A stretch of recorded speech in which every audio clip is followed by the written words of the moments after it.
Olá, amigos, olá, amigas. Estamos iniciando o nosso Economia e Desenvolvimento desta semana. Já estamos aí na metade do ano, né? O mês de junho, sexto mês de 2023. Realmente o tempo passa muito rápido. Lembrando para vocês que são contribuintes do Imposto de Renda, já terminou o prazo para a entrega da declaração, mas agora tem novos prazos que é para as empresas, né? Então, nós vamos conversar também a respeito disso com a nossa Lone, que nesse espaço Movimento Empresarial. Lone, obrigado pela tua presença, estávamos com saudades da tua presença aqui. Bom dia, Silvio, bom dia aos ouvintes, e eu também, né, mas agora eu tô de volta.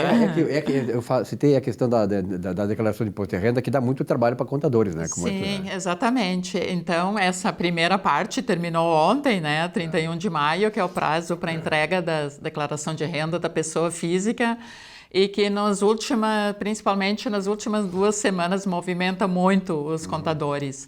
Então, foram mais de 40 milhões de declarações. Ontem, às 19 horas do dia 31, foram já somados 40 milhões de declarações de pessoa física entregues.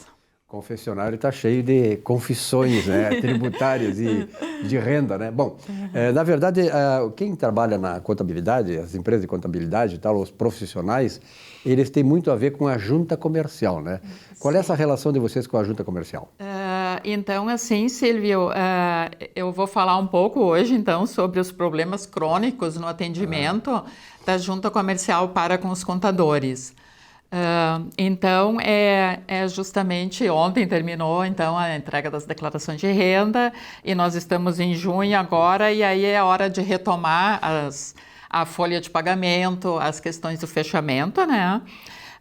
E a questão da junta comercial, que a junta comercial ela é responsável pelas análises e aprovações de todas as questões relacionadas às questões societárias. Tais como constituição de empresa, alterações societárias, baixas de empresas e certidões e uma série de coisas. E então, quando nós olhamos o site da junta comercial, quando alguém entra e olha o site, tem uma frase que chama atenção, que diz assim: abra a sua empresa de forma gratuita em 10 minutos, em até 10 minutos. Está ali no site da junta comercial para quem quiser ver.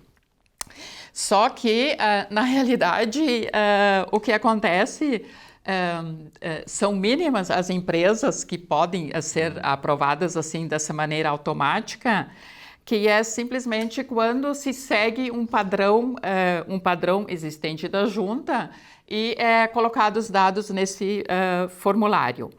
E só que o que acontece é que muitas vezes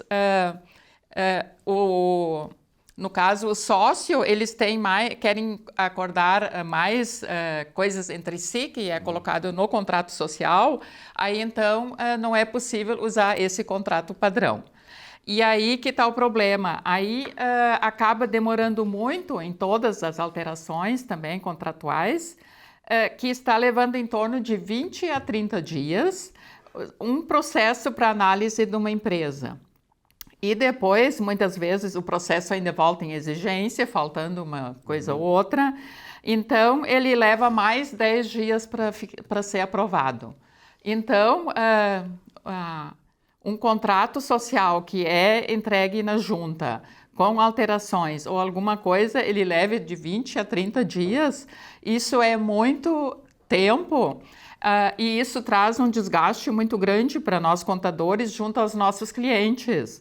Porque sempre são documentos necessários para o andamento do negócio do cliente, alguma coisa que ele precise realmente para botar em prática, né, o negócio dele. E aí simplesmente é um prazo muito grande, isso de 20 a 30 dias, né? Sim, e antes ainda, quando o atendimento era presencial, sempre havia pessoas para darem informações, né? Alguns tópicos, né, exatamente, claro, tinha né? várias pessoas, né? Olha, voltou e está em exigência, né? O que é isso que às vezes tem que ser tirada a dúvida, né? E hoje em dia também não tem mais isso. E aí, por exemplo, Porto Alegre, ela conseguiu uma grande visibilidade com o South Summit que aconteceu, né? e onde Porto Alegre é considerado uma cidade inovadora. Então, inovadora com negócios... liberdade econômica, exatamente. Inovadora e tal. Sim. Então, realmente a gente precisa de uma junta comercial que seja mais ágil no atendimento desses processos, para o contador conseguir entregar esse trabalho de uma maneira mais ágil, né? Eu acho que as instituições, tu colocas muito bem, as instituições que têm a ver com isso, porque na verdade é o seguinte, nós estamos vendo que o emprego na tradição, de forma tradicional, que a história revelou, essa carteira assinada, tá?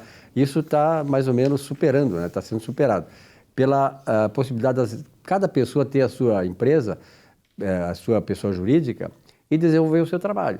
Só que para isso é preciso que as instituições governamentais ajudem também nesse processo, simplificando, agilizando e tal. Por exemplo, a Prefeitura de Porto Alegre, hoje libera o alvará imediatamente. Tu vai lá, abre, faz o comércio do negócio e vai providenciando a documentação e a sua legalização junto à Prefeitura.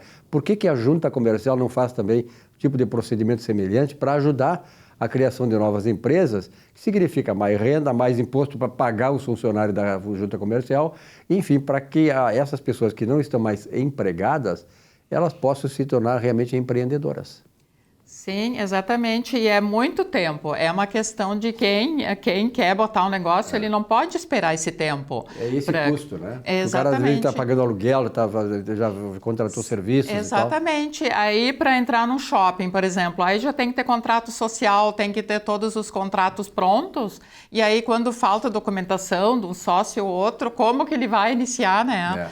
Então, ele acaba muito essa pressão em cima do contador e ainda o cliente, muitas vezes, achando pela propaganda que ele ouve, né, que é tudo feito em 10 minutos, né, ele ainda acha que é o contador dele que está atrasando, que não está... Quem leva as culpas é o contador e não a junta comercial. Exatamente. Aliás, esse processo está acontecendo com os bancos, né? Hoje, funcionário de banco não quer saber de conversar contigo. Ele faz tudo lá nas máquinas eletrônicas, etc. e tal, no site do banco e tal. E tem muitas coisas que é preciso conversar. Né? Então, nós estamos realmente num processo, a internet ajudou, as redes sociais, tudo, mas é preciso que muitas coisas tenham a presença, tenham a intermediação entre o ofertante e o demandante do serviço. Sim, inclusive para assinatura também desses processos da junta comercial, quando o cliente tem que assinar, ele assina com a senha gov.br. E às vezes aquela senha que ele tem não serve, aí ele precisa de uma senha ouro ou prata, né? E aí, o que acontece muitas vezes que para aquilo ali, ele tem que ter um aparelho de celular, onde ele tenha o app no celular dele, e às vezes ele tem que fazer um reconhecimento facial, tirar foto e essas coisas. Então, isso aí muitas vezes está trazendo o cliente para dentro do escritório de contabilidade para auxiliar nisso, que não tem diretamente a ver, porque as pessoas não sabem não lidar com isso, né? Todo mundo não sabe lidar com isso. Eu tenho a certeza, Loni, que esse comentário que tu faz, essa advertência, essa observação e essa crítica, no bom sentido, quer dizer, a gente quando critica é porque alguma coisa pode melhorar, pode estar bom, mas pode melhorar. Então esse é o objetivo da crítica. Então essa crítica, com certeza, ela está sendo aprovada, está sendo sancionada por escritórios de contabilidade, por profissionais de contabilidade que passam por esse trabalho. Sim, exatamente. Diariamente que nós vemos isso, né, nos grupos de contabilidade, nos sindicatos, e diariamente é o assunto. Né? Perfeito. Era isso aí por hoje? Sim, eu só gostaria de convocar de novo os contadores e os técnicos em contabilidade, né, de dizer que esse ano nós teremos eleições para o CRC e que eu estou coordenando uma chapa para o Conselho de Contabilidade. E por quê? Porque os contadores, eles têm que ter o reconhecimento que querem e que merecem, né? De serem os protagonistas, né? E não apenas coadjuvantes. Então, se você quer fazer parte desse grupo, você pode entrar em contato comigo no meu Instagram, que é @LoniMaletsky. Então tá. Obrigado. Um bom recado, uma bela observação e, sobretudo, uma defesa assim, né, que se faz dessa categoria profissional que são os contadores, que são fundamentais para o sucesso empresarial, para o sucesso de uma sociedade, porque hoje em dia tu não faz nada, absolutamente nada, sem ter a contabilidade na tua vida pessoal, na tua vida profissional, né, Aurone? Exatamente, muito certo isso, Tá Silvio. certo. Um grande abraço, certo. parabéns. Tá, muito obrigada. Até a próxima. Até a próxima. Olá, em todo jardim há uma serpente. Quem não sabe? Aliás, nas cartas pérsias, São Jerônimo, historiador e teólogo do século V, e quem traduziu a Bíblia do grego para o latim, a conhecida Vulgata, já alertava: é perigoso andar sob serpentes e escorpiões. E é, verdadeiramente. Seja prudente e vigilante na sua vida.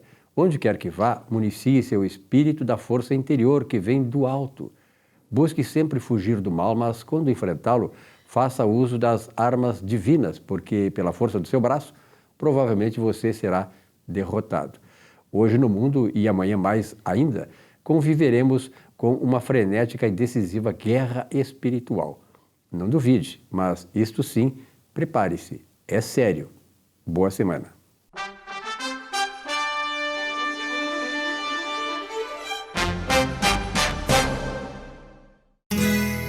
Ser gaúcho é preservar as tradições, é valorizar a educação e acreditar que um futuro melhor nasce nas páginas de um livro. É nossa tradição trabalhar duro. Temos orgulho do suor que escorre do rosto. Ele reconforta a alma e sedimenta uma vida digna. É nossa tradição valorizar o passado para desenvolver o futuro. CMPC Celulose Rio Grandense. Desenvolvimento é a nossa tradição. Já pensou em ter o seu próprio canal de TV corporativa, exclusivo e impactante? Somos a solução para empresas que desejam modernizar seus processos de comunicação. Solução Mídia Digital, transformando a forma como você se comunica.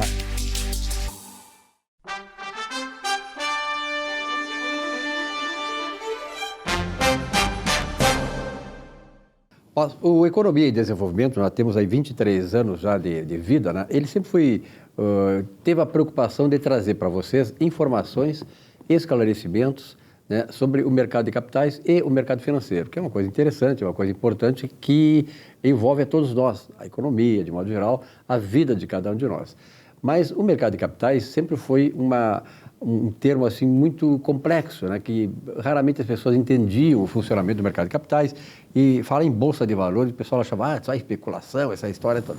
Mas isso, graças a Deus, passou, nós estamos numa outra fase, né? Eu estou falando isso da década de 70, quando eu comecei a trabalhar fora daqui e tal, e depois na Bolsa de Valores do Extremo Sul. Mas hoje o mercado financeiro e de capitais, tem uma diferença entre um e outro, eles hoje são mecanismos, instrumentos de capitalização das empresas, de desenvolvimento econômico para o país. Eu estou aqui com o Rafael Mortari e com o Adilson Bórico, são advogados que trabalham nesse meio, que ajudam as pessoas, né, nesse encaminhamento e no desenvolvimento e consolidação da capitalização das pessoas e também de desenvolvimento do país pelos instrumentos institucionais que existem e também de mercado. Rafael, obrigado pela tua presença aqui. Adilson também, obrigado. Vou começar contigo, Rafael. Tudo bem? Tudo bem. Bom, eu falei aí sobre essa questão do mercado financeiro, mas esse mercado financeiro hoje, o mercado de capitais, está atraindo muito nossos jovens, que é importante, mas ele tem muitas armadilhas, né? Tem mesmo. Primeiro, obrigado pelo convite e é um prazer estar aqui no programa para esclarecer também essa questão, como bem o Silvio comentou, armadilhas, né? As pessoas elas entram no mercado de capitais e elas acreditam que os problemas não vão surgir. E aí nós nos deparamos com diversos escândalos, né? Mais recentemente, por exemplo, fraude de Americanas. Então as pessoas elas acabam entrando no mercado de capitais muito por conta de alguma influência de algum amigo, de algum assessor de investimentos e acabam não entendendo os riscos que existem e não pesquisam muito também sobre as empresas, enfim. Então é muito positivo que as pessoas elas ingressem no mercado de capitais, mas acredito que falta ainda um pouco de educação financeira para elas entenderem melhor como que funcionam os mecanismos para se protegerem também, né? A pandemia trouxe uma série de novos acontecimentos, de novas realidades, digamos assim, no mercado, e as informações que eu tenho do IBGE é que nós tivemos aí o surgimento de milhares e milhares de empresas individuais, né? Microempresas, as MEI e tal. E isso fortalece muito a economia e, sobretudo, esse mercado, né, Rafael? Exato. E, na verdade, isso também possibilita vários tipos de investimento e o empreendedorismo, enfim. Eu acredito que hoje as pessoas elas estão tomando a consciência que não basta só deixar o dinheiro aí mais parado na poupança, em investimentos de renda fixa, e sim, elas estão vendo que o empreendedorismo e até o investimento em empresas listadas na Bolsa de Valores vale o investimento, desde que bem orientadas. Claro. Adilson Bórico, os dois são advogados especializados nessa área. Adilson, me diz uma coisa, na verdade esses riscos existem, né? Mas a gente tem que entender também que a vida é um risco, né? Quer dizer, você vai entrar no mercado e ter risco como a própria vida tem, não é isso? Sim, exatamente, Silvio. E tem uma questão que o mercado, o mercado brasileiro, né, mas isso em âmbito internacional, mas falando do nosso âmbito aqui, ele tem muito uma questão de um preconceito de que a bolsa era coisa de especulador, né? Acho que tu, que é mais antigo aí no mercado, tem muito disso, né? E por que isso? Porque antes, quem realmente atuava no mercado financeiro, vamos lá, a gente pegar 20, 30 anos atrás, era o grande empresário que deixava um dinheiro no banco e muitas vezes quem operava lá a compra de ações não era ele, era o seu gerente que ligava e dizia, tem um investimento aqui, tu quer fazer ações de uma empresa. E eram muito poucas empresas também no mercado, né? Então hoje a gente está com um boom aí, tanto de empresas abrindo capital, né? Tu falou no começo ali, é muito importante isso. As empresas brasileiras perceberam, principalmente na época onde os juros estavam mais baixos ali, que a economia popular serviria como forma de capitalização e alavancagem da economia nacional mesmo, né? Pois com um juro muito baixo, as pessoas não tinham mais de onde buscar aquela rentabilidade lá dos grandes juros, né? Que é o que a gente está enfrentando hoje. Coisa muito artificial ainda, né? Muitas críticas ao Banco Central e tal. Mas aquela cultura do especulador, aquele preconceito que se tinha, ele foi sendo quebrado. Mas ao mesmo tempo que ele foi sendo quebrado para que as pessoas ingressassem no mercado, isso atrai também uma série de problemas, né? Então, a gente tem que tomar muito cuidado na hora de investir e buscar a assessoria profissional. Para quê? Para que a gente não venha a ter daqui a pouco esse preconceito de volta, né? Para que o mercado pareça realmente só uma questão de especulação, né? E, por exemplo, na semana passada, nós ingressamos com uma ação contra a Petrobras, questionando o fim do preço de paridade, né, internacional, né? Por que isso? Porque nós defendemos especuladores, investidores e tal? Não, porque a gente busca o quê? Uma regularidade de mercado, uma transparência com os investidores. Então, o Silvio, que trabalhou a vida inteira e tem suas economias guardadas lá em ações da Petrobras, ele precisa saber qual que é o critério que a empresa vai passar a utilizar para estabelecer seus preços. Por que isso? Porque, eventualmente, a ação da Petrobras, que custa lá R$24, R$25, daqui a pouco pode custar 15. Para a empresa isso tem um impacto grande?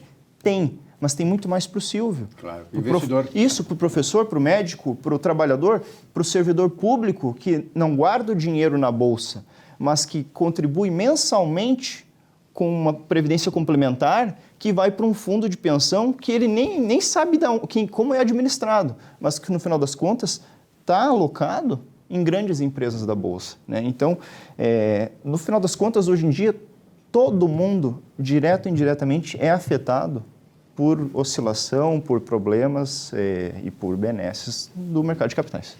Rafael, qual é hoje o maior, digamos, os 5 maiores investimentos atrativos do mercado financeiro e de capitais? Tu diz em relação a... Investidor individual, digamos assim, eu sou um investidor individual, tá? Tenho digamos, se eu fosse um assalariado e tal, tenho uma poupancinha e quero investir no mercado de capitais. Tá. Bom, na verdade, assim, existem alguns tipos de investimento não tradicionais, né, como operação em opções, operação em fundo imobiliário, mas o melhor, assim, eu diria hoje, seria investir em ações de grandes empresas, né, empresas que são rentáveis, que tenham lucros... Tem um histórico também, né?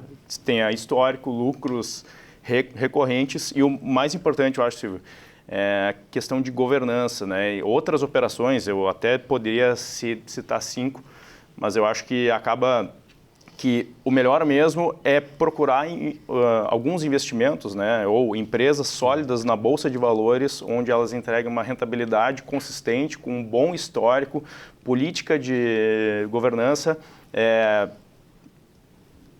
pegando novamente o gancho de Americanas. A Americanas foi uma empresa que não respeitou em momento algum.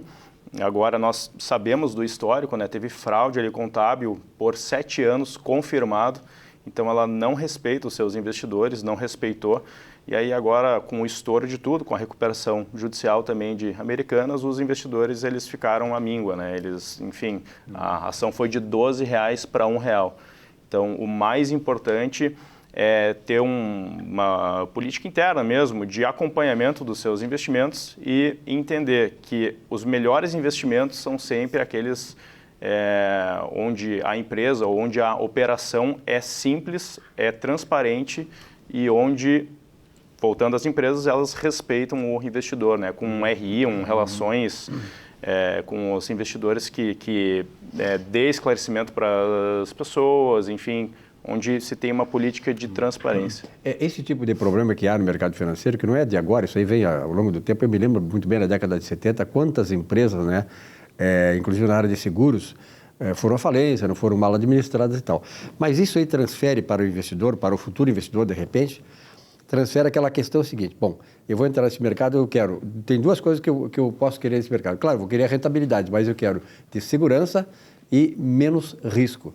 E como é que se dá isso aí? Como é que esse processo se dá, Adilson? Sim. Pois é, Silvio. Essa questão da governança, tá? Vamos lá.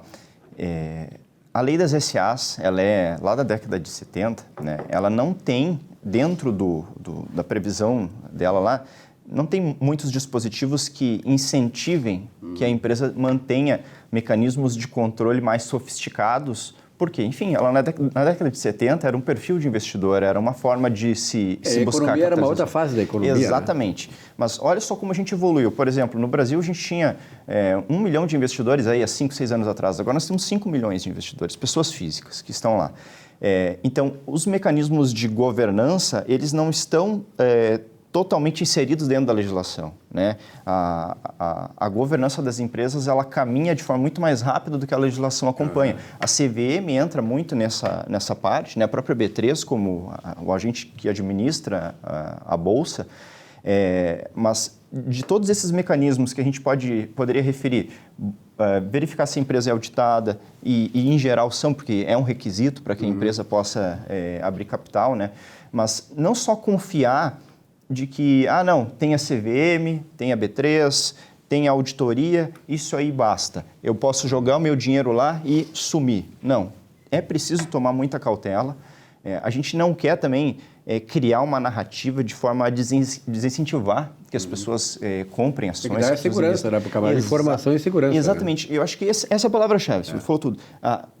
Informação vai te trazer segurança. Claro, Por quê? O caso das Americanas aí, que ele realmente foi muito, muito grave, Silvio. A gente teve o caso da IRB aí 2 anos atrás, ali em 2020. Qual que foi o problema da IRB, né? A gente tem muitos clientes que nos procuraram no caso da IRB. Vou citar aqui o caso de um médico, não posso citar o nome dele por confidencialidade, mas um médico que ele tinha em torno de uns 8 milhões em patrimônio, e acho que 6 milhões do patrimônio dele estava todo em ações da IRB. Ou seja, uma alta concentração em uma única ação. E o pior, Silvio, tu sabe o que a IRB faz? É uma empresa de resseguros. Se tu perguntar para a maior parte das pessoas o que é um resseguro, as pessoas nem vão saber o que é. Então, como é que tu, sendo médico e dedicado à tua operação, a uma clínica que tu tem, atuando no dia a dia, no atendimento da medicina, e tu sendo um bom profissional nisso, como é que tu vai conseguir acompanhar e estudar de forma eficiente a operação de resseguro de uma empresa que era estatal, foi privatizada? Não tem como tu conseguir.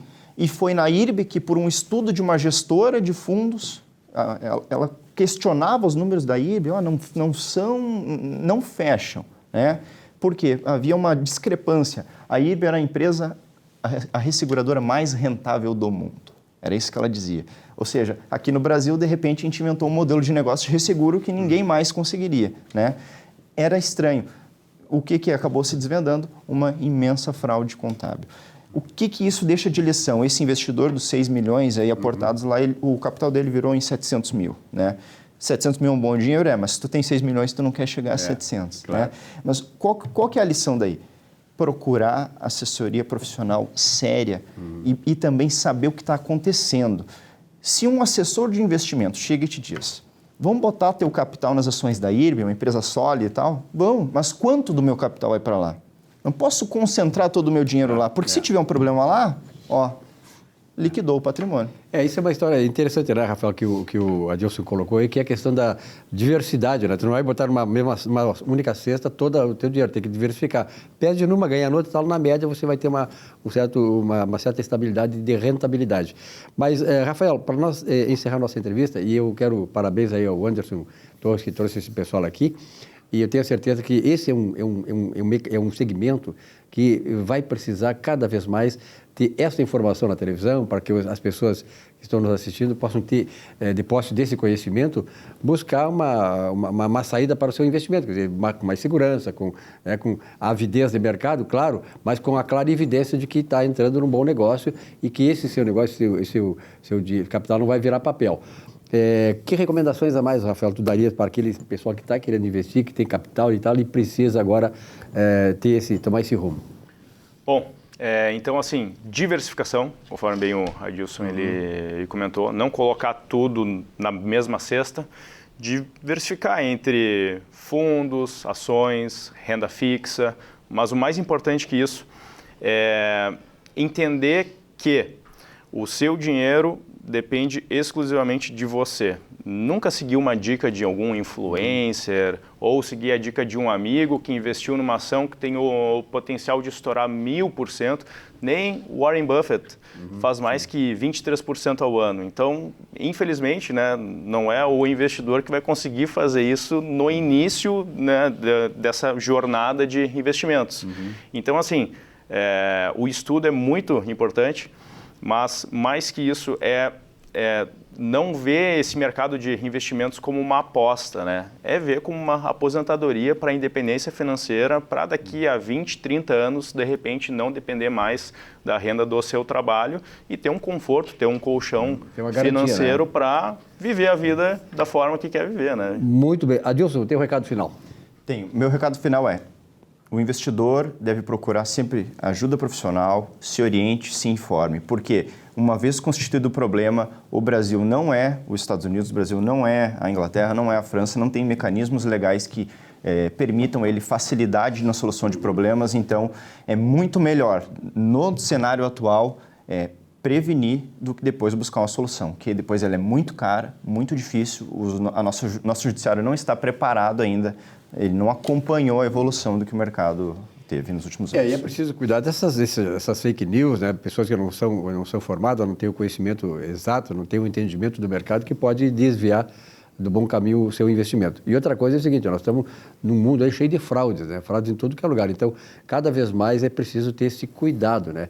Vigiar bastante para não cair numa fraude dessas aí. E profissionais como o Adilson e o Rafael podem colocar você numa canoa bem resistente, que é para que o rumo, você tome o rumo certo e vá, né, afinal de contas, aportar numa praia tranquila, né, Adilson e Rafael? Com certeza. Abraço, obrigado para vocês, então, e até a próxima. Nós que agradecemos. Muito obrigado. Um rápido intervalo e já voltamos aí com o nosso Economia e Desenvolvimento. Até já.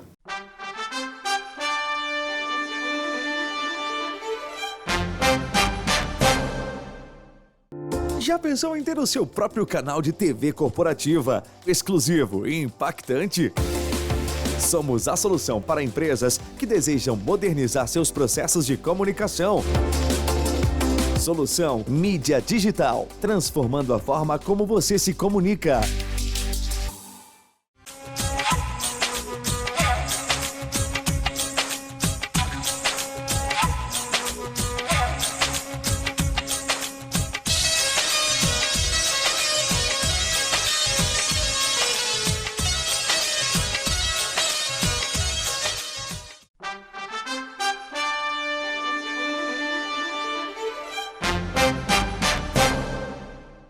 Olá, meus amigos e amigas, telespectadoras do programa Economia e Desenvolvimento.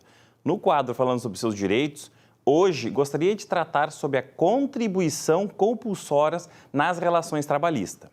O benefício social familiar tem como objetivo amparar e transmitir tranquilidade aos trabalhadores e seus familiares em momentos felizes, no caso de nascimento de filhos do trabalhador, ou na fatalidade, seja que de natureza for, independente da idade, doença pré-existente ou qualquer causa mortis, sem qualquer burocracia ou carência, independente, inclusive, do fato da empresa estar ou não contribuindo na forma prevista em convenção coletiva de trabalho. Lembramos que todas essas assistências e benefícios são previstos e descritos em convenções coletivas de trabalho e ainda poderão ser estendidas aos cônjuges e filhos, para que os trabalhadores e as suas famílias sejam amparadas com esses benefícios. Na prática, essas contribuições estão sendo confundidas com a contribuição sindical, a qual deixou de ser obrigatória pós-reforma trabalhista promovida pela Lei 13.467 de 2017, gerando, por equívoco das empresas, o não pagamento dessa contribuição. E isso vem acarretando inúmeras demandas judiciais, procedentes pelos sindicatos ou pela confederação sindical. Por isso, é cada vez mais importante que o empresário, o empregador, participe ou envie um representante nas convenções coletivas, tanto coletivas patronal quanto convenções de empregados, pois causas de direitos e deveres sempre são discutidos nessas convenções, que por regra são anuais. E essas cláusulas são vinculativas às empresas e empregados, não podendo ser alegado desconhecimento das mesmas. Por fim, eu agradeço a audiência, desejo a todos uma boa semana e até o próximo programa. Muito bem, a questão do mercado imobiliário sempre chamou muito a atenção, afinal de contas nós vivemos na cidade e tal, tem questão de imóvel, apartamento, casa, moradia, troca, vende, enfim. Essas coisas todas elas acabam mexendo com qualquer pessoa, com todas as pessoas.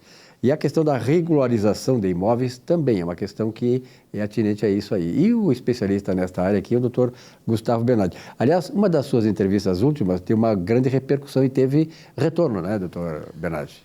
Tudo bem. Sim, realmente, ô Silvio, a última vez que nós falamos aqui sobre regularização de imóveis, a gente falou muito rapidamente, eu recebi um e-mail me questionando o que era a regularização de imóveis, né?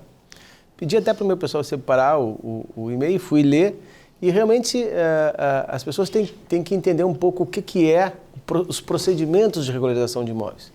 Muita gente, Silvio, compra um imóvel, não coloca no seu nome, compra um imóvel que tem medidas que não são as verdadeiras do terreno, compra um imóvel e não tem a casa averbada em cima do terreno.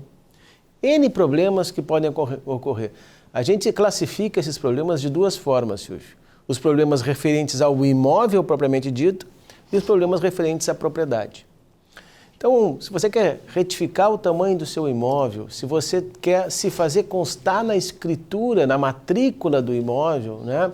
Se você tem uma construção que não está averbada na matrícula do imóvel, tudo isso é possível de ser regularizado, né? Ao longo dos anos, quase todos os processos de regularização de imóveis passaram a ser extrajudiciais, Silvio. As pessoas acham que isso é caro, as pessoas já acham que é preciso gastar muito para regularizar o seu imóvel. Não é. Quase todos esses procedimentos de regularização de imóveis são feitos no próprio registro de imóveis. Muitas vezes necessitando de uma eventual escritura, que é feita no tabelionato, muitas vezes precisando que algum arquiteto refaça o projeto arquitetônico da construção. Mas o que é importante entender é que todos os problemas referentes à regularização de imóveis são passíveis de solução. Inclusive aqueles em que você não se fez constar na propriedade. Você comprou um imóvel, assinou ali a promessa de compra e venda, assinou o contrato de compra e venda, não fez a escritura ou fez a escritura e não levou a registro. Isso faz com que o seu nome não esteja lá na matrícula do imóvel. Então você vai lá, regulariza isso e coloca o seu nome na matrícula do imóvel. Existem problemas que decorrem desta irregularidade do imóvel, né? Muitas vezes você recebe alguma execução, alguma penhora da pessoa que lhe vendeu. E esta penhora recai sobre o seu imóvel, justamente porque este imóvel que hoje é seu ainda consta lá na matrícula do imóvel como de propriedade do proprietário anterior. Outras vezes, o que é muito comum, Silvio, em loteamentos, em condomínios, as pessoas compram uma casa e quando vão escriturar, veem que só tem um terreno. Na verdade, a casa não foi averbada. Quem construiu a casa não levou a registro esta construção. Isso é possível de regularização também, né? Outras vezes, você compra um terreno, vai lá, vai fazer a medida física do terreno e ela não é a medida real, aquela medida que deveria estar na matrícula do imóvel. Isso é possível corrigir também, né? Então, são N os problemas que podem ser corrigidos. Uma outra questão que ocorre muito, Silvio, as pessoas herdam uma propriedade, fica todo mundo de sócio dessa propriedade, né? E é possível desmembrar isso, é possível colocar um pedacinho, né? Na sua grande maioria das vezes é possível colocar um pedacinho em nome de cada um, fracionar aquele terreno. Então, há N questões, há N problemas que se referem à irregularidade da propriedade imobiliária, que são passíveis de solução muito rapidamente, ou seja, muito rapidamente como era antes, porque antes você precisava sempre de uma ação judicial, e hoje, paulatinamente, vem sendo promulgadas legislações que permitem todas essas regularizações no âmbito extrajudicial, sem a necessidade de processo.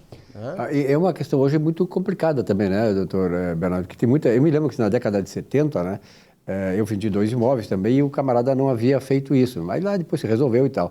Isso traz uma série de transtornos, né, não só para quem vendeu, como para quem comprou. Agora mesmo, estava aqui, ali na sala de espera, esperando entrar aqui para conversar contigo, recebi um WhatsApp de uma cliente que está sendo cobrada numa execução de condomínio do imóvel que ela vendeu há 5 anos atrás. Imagina, né? só. R$89 mil.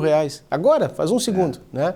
Então, veja, o que vai ocorrer? Ela vai ter que se defender, porque hoje as execuções, né, elas vão direto na tua conta bancária. Não precisa te encontrar, né? O juiz vai direto na tua conta bancária, a primeira coisa que ele faz, né? Então, vender um imóvel e permitir que esse imóvel continue em seu nome também é um problema. Também é um problema. É corriqueiro, quase todos os dias a gente recebe clientes com problemas decorrentes de uma transação imobiliária que foi mal concluída ou que não foi concluída no sentido de transferir a propriedade para outra pessoa ou de que tem algum problema, alguma irregularidade na própria propriedade. Importante entender que isso tudo tem solução e as soluções não são demoradas, não são tão caras como se imaginava antigamente e nem sempre vão precisar de uma ação judicial. É isso que eu precisava dizer. Uma coisa extrajudicial, você resolve isso, né? E é muito mais rápido. E aqui em Porto Alegre nós temos zonas, Silvio, só para completar, por exemplo, o extremo sul de Porto Alegre. O extremo sul de Porto Alegre antes era uma área que não se poderia fazer a urbanização. Ao longo do tempo, foram se fazendo loteamentos, condomínios, mas principalmente loteamentos, alguns irregulares. Então é farta a quantidade de pessoas que acham que estão morando num terreno regular, quando vão ver, verificam que não tem matrícula ou que o seu terreno está dentro de uma matrícula maior e ele precisa fazer o desmembramento daquele pedacinho do terreno dele. Então, cada cidade tem assim os seus pontos em que tem mais problemas. Porto Alegre é a zona sul de Porto Alegre. Perfeito. Aliás, a Zona Sul de Porto Alegre está em grande desenvolvimento também, né? Houve a entrega agora, 2, 3 semanas, do novo calçadão da Zona Sul, lá, né? O prefeito Melo entregou. E há um projeto muito interessante para a Avenida Coronel Marcos, que é uma avenida que margeia o rio e segue para a Zona Sul. Tomara que Porto Alegre continue dando valor, valorizando o rio, valorizando a sua orla e que leve esses projetos para a Zona Sul também. Bernardo, um abraço para ti, até a próxima semana. Um abraço, Silvio. Um rápido intervalo, já voltamos com o nosso Economia e Desenvolvimento. Até já.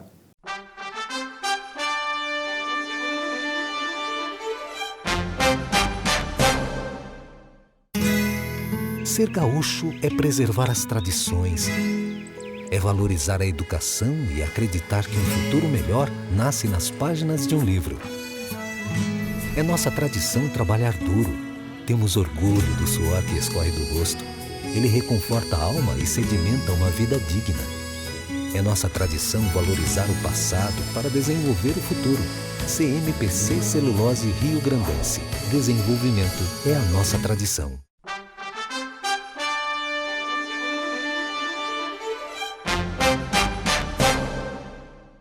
Muito bem, nós estamos recebendo aqui hoje o Nilton Bessarena. Nilton, obrigado pela tua presença aqui, é uma honra receber o Nilton, que é um cara multifacetário.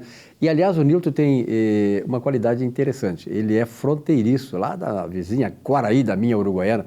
Obrigado, Nilton, pela tua presença. É quareiense, né? Muito obrigado, Silvio, pelo convite. É um prazer estar no teu programa, na tua presença, né? Eu sou um um fã que tu tens.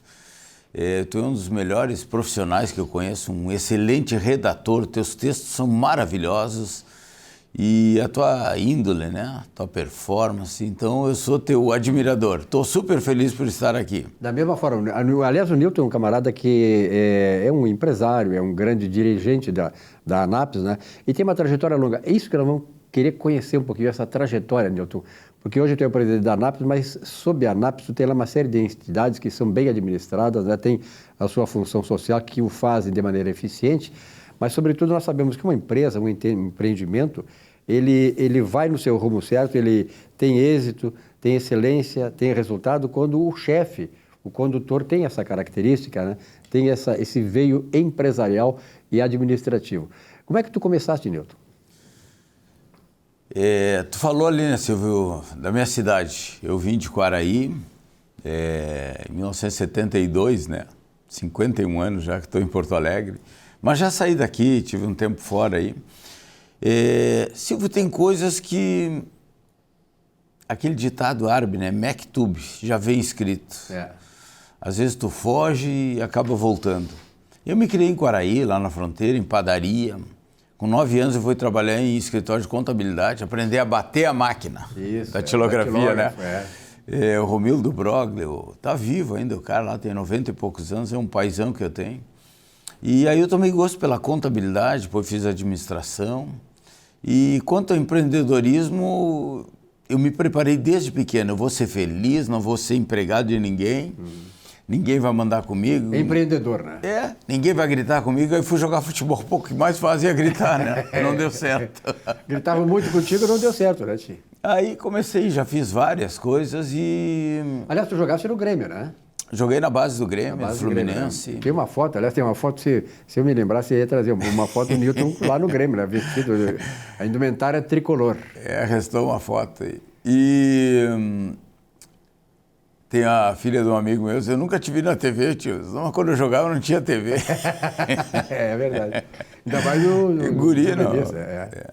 Bem, Silvio, eu fiz já várias coisas, né? Mas em 1990 eu fui trabalhar com empréstimos consignados em folhas de pagamento com GBUX, MBM, KPM.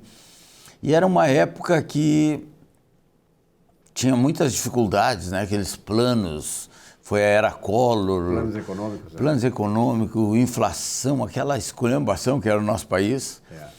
E tu pegava R$1.000, detalhe, já valia 500, no outro dia não valia nada. Aí fui trabalhar com seguro de vida e esses pecúlios de empréstimo. Aí eu prometi o empréstimo, o pessoal se revoltava, porque demorava a sair. Quando saía já não valia, quando pegava um dinheiro não dava para nada. E eu sofria com aquilo. Eu disse, cara, tem que ter um jeito de atender essas pessoas mais rápido. Procurei o Banrisul, era o Flávio Albino, presidente. Eu já conheci ele do Grêmio. Aí fui lá, falei do projeto, me colocou com a diretoria. Foi um fiasco, Silvio. Me correram de lá, porque tinha o Cheque Expresso. Ah, claro, Cheque Expresso. Aí tinha era uma disputa, uma competição, né? Aí tinha um diretor, na época, Moraes. Aí me esculachou com o projeto. Conheci o Moraes. Voltei lá outra vez, falei com o deputado Carlos Araújo, arrumaram outra reunião, novamente me correram. Falei com o deputado João Luiz Vargas, que hoje é conselheiro do Tribunal de Contas, também, o Banrisul me mandou embora. Aí eu consegui uma carta de crédito no Banco Real, agência São João, que era na Avenida São Pedro. E começamos com 100 funcionários da Assembleia Legislativa, Cefal. Começamos a emprestar dinheiro através de banco na folha de pagamento do Estado Banco Rio Grande do Sul. Aí, e tinha o Banrisul, não dava. Aí começamos o Banco Real. Aí quando assumiu o Ricardo Russowski, nós fomos falar com ele. Aí fui eu e o Carlos Araújo, que eu tinha trabalhado com o Carlos Araújo, né, no escritório dele aqui de Direito. E o presidente, na hora, disse, eu gostei disso aí. Chamou o diretor Cavazola. Cavazola, gostei desse projeto. Porque tinha o cheque especial, né, o cheque expresso deles, que era o cheque especial, mas tu tinha que ter cadastro, não podia estar no SPC, não podia estar no Serasa, tinha que ter avalista, era uma burocracia, segurança, né? E aí o presidente Ricardo Russowski topou o negócio, o diretor Cavazola chamou a Marinês Bilhar, que eu acho que está no Banrisul e depois se tornou diretora, e nós começamos um empréstimo consignado via banco no Banrisul. Aí eu arrumei uns parceiros, porque tinha que ter o canal para desconto no Estado, aí nós conseguimos o canal da FESERG, a Federação dos Servidores Públicos, que o presidente José Jornal até hoje. Aí... O Serginho é vitalício lá, né? Mas é uma grande figura, não? Há anos que está lá e faz um trabalho muito bom, né? É verdade. Então é testemunha vivo, né? Eu levei esse projeto para eles... Na época o Carlos Alberto Campos também, o Carlos Alberto Pacheco de Campos, o CAL, era o presidente do SINDAF, também entrou no projeto e saiu o empréstimo consignado, aconteceu no Banrisul. Depois me tomaram o negócio. Quando viram que cresceu, que deu certo, me tiraram. Porque eu era um corpo estranho lá no corporativismo, né? Claro, claro. E eu também, Silvio, era um poder muito grande que eu não estava preparado. Eu tive a ideia, comecei, tive a coragem, não tinha sistema, era tudo preenchido à mão, né? Nós tínhamos mais de 150 funcionários preenchendo contratos, Silvio. Tá? E aí, quando viram aquele boom, aquela explosão, e eu levei esse projeto para o Banco Rural, para o presidente, Nélio Brandt, era presidente do Atlético Mineiro, eu negociava jogador, fui empresário de vários jogadores. Aí o Banco Rural não quis. De repente surgiu lá o BMG, tá? Que até hoje nós temos uma parceria aí, o BMG explodiu, né? E aí apareceu o banco que tu nunca ouviu o nome. Como já sumiram também esses bancos pequenos, né? E os grandes foram engolindo eles. No Bradesco tinha um diretor aqui regional, Celso Azevedo, diretor do Bradesco. Fui lá, Celso, o Bradesco tem que entrar no empréstimo consignado assim, o Bradesco é o Banco Popular. O Celso está vivo? Está aqui em Canoas, né? Pode comprovar. Fomos para São Paulo, levamos o projeto, o Bradesco também, né? Isso aí não funciona, isso aí não sei.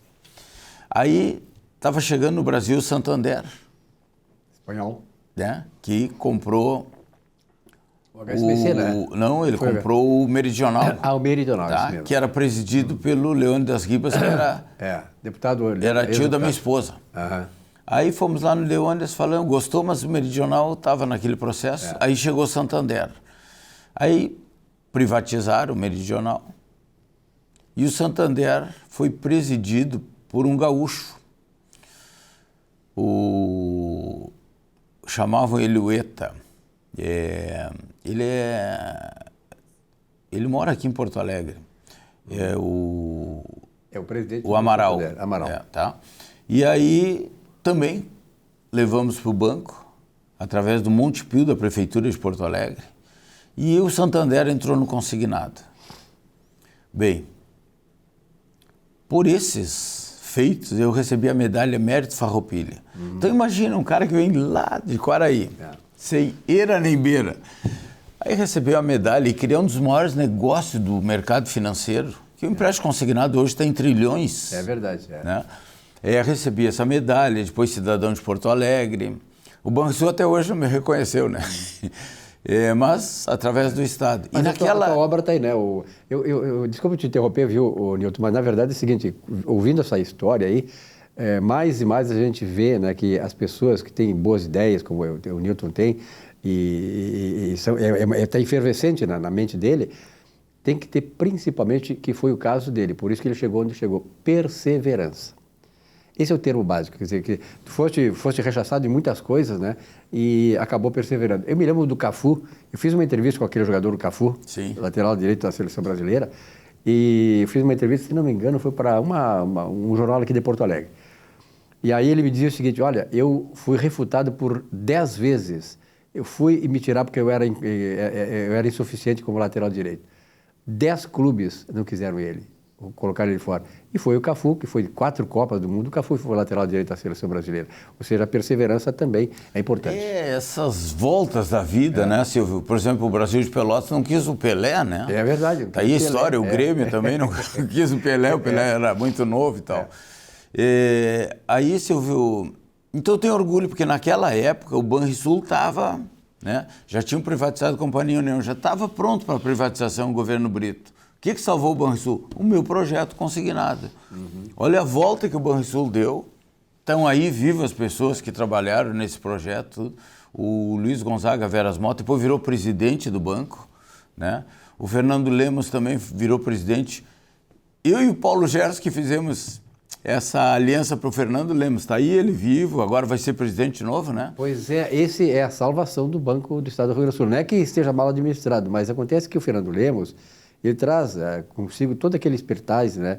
Expertise do banco, todo aquele conhecimento, e ele é grande hoje para alavancar ainda mais o Banrisul.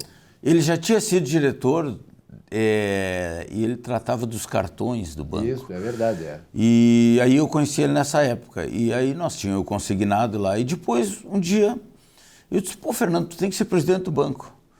Não sei que começamos, Paulo Gerson, que é jornalista, teu amigo. Lá da Assembleia. Tá morando em Tramandaí, começamos, Fernando tem que ser, e pá. Fizemos umas costuras e o Fernando se tornou presidente do banco. Na minha sala, ele 13º. Depois eu apresentei para ele o Luiz Fernando Veras Mota, o Gonzaga.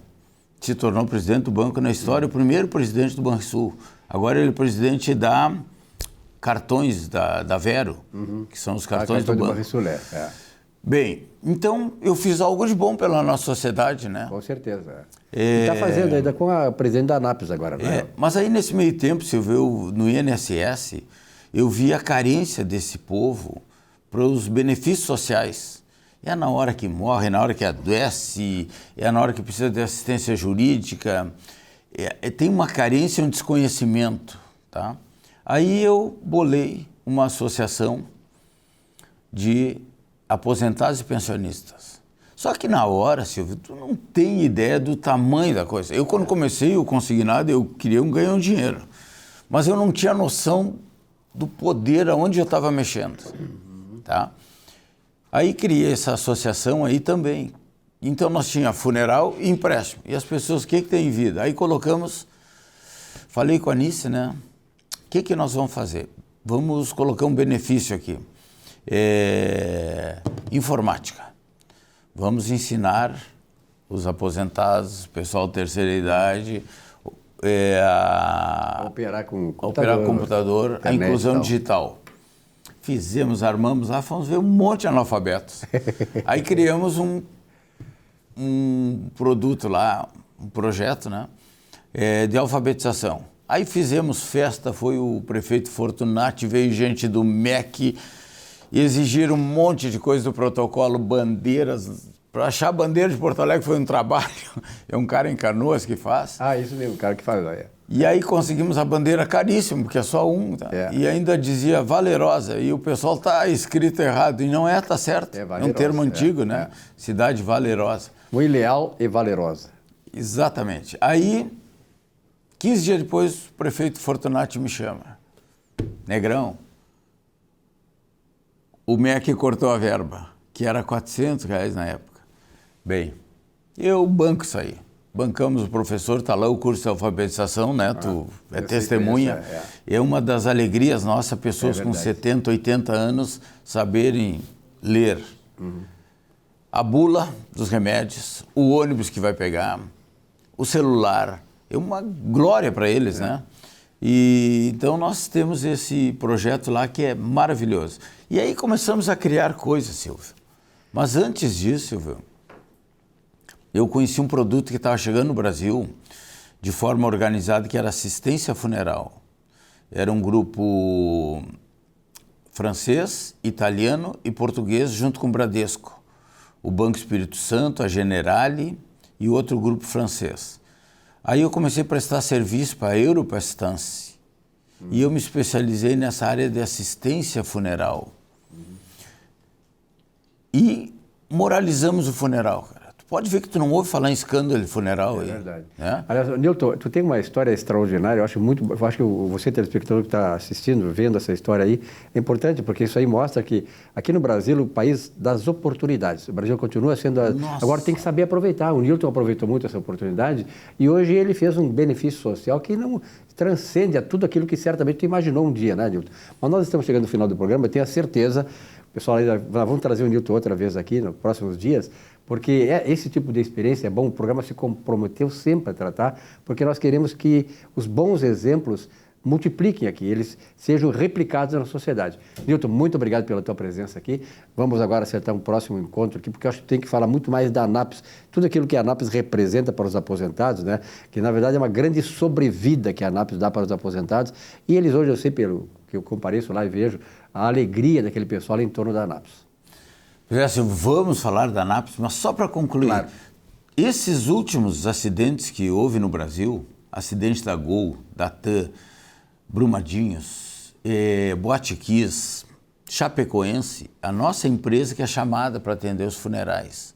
Olha a dimensão que deu, né? E aí nasceu a ANAPS, eu vendo essa necessidade. Então nós vamos falar dos benefícios sociais e da carência das pessoas da idade 60 a mais. Perfeito. Olha só os títulos que dão: idoso, aposentado, tudo depreciativo, né? É verdade. Lá nós cunhamos a geração Gerassol 60 a mais. Que legal. Então vamos falar Sobre porque isso. precisamos. Perfeito. Um grande abraço, Nilton, muito obrigado. Nossa Economia e Desenvolvimento fica por aqui. Uma bela semana de trabalho para todos vocês. Voltamos na semana que vem. Até lá.